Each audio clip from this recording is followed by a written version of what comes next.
در چند منطقه ولایت سوخت دو روز آینده افلاس‌شوی هوا از حساب چنگ و غبار به نظر می رسد. سطح بینش نسبتاً دشوارتر می گردد. در نهایی 13 و 14 سپتامبر مقدار کمی افلاس‌شوی هوای اتمسفری و چنگ و غبار را سردار مرکزی آب و هواسنجی ولایت سوخت عبدولی حامدوف تصدیق نمود. وی هنگام صحبت تلفنی گفت که افلاس‌شوی هوای اتمسفری و چنگ و غبار دوام 5 سال اخیر از معیار زیاد به قید گرفته شده است. سبب اساسی افلاس‌شوی هوای اتمسفری و چنگ و غبار را به کم شدن بارشات، پست شدن نمناکی زمین و تغییرات اقلیم وابسته می‌کند.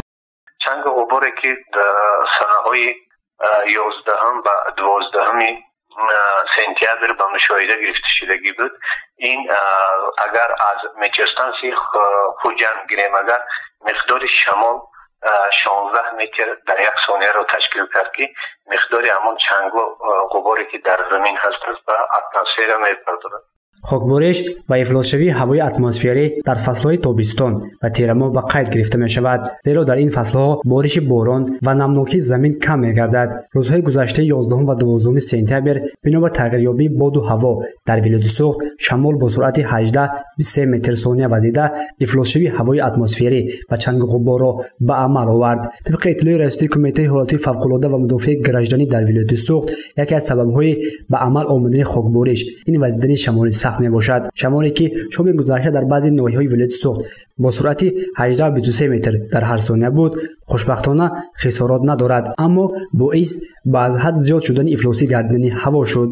رئیس کمیته حالات فوق‌العاده مدافع گرجدانی در ولایت سوخت به معلومات شما رساند که طبق برقی تلفنی کمیته حالات فوق‌العاده مدافع گرجدانی نزد حکومت جمهوری تاجیکستان و اگنتی آب و هواشناسی کمیته حفظ محیط زیستی نزد حکومت جمهوری تاجیکستان روزهای 11-13 سپتامبر سال جاری با سبب شدت یابی وضعیت شمال از سمت جنوب و غرب در بعض شهر و ناحیه ها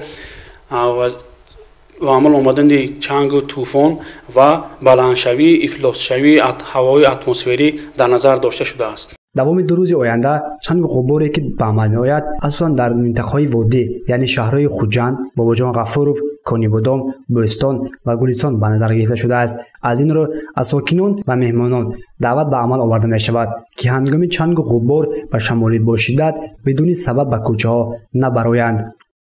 مقدار چنگ‌ها از طرف پوستین قزاقستان از طرف بحر ارال حرکت کرده و جمهوری تاجیکستان و وادی فرغانه وارد می‌گردند که مقدار چنگی که در اتمسفر به نظر گرفته شد از 0.10 تا 0.14 میلی گرم در متر کوبی ما با مشاهده گرفتیم که همین مقدار چنگ در اتمسفر شده است.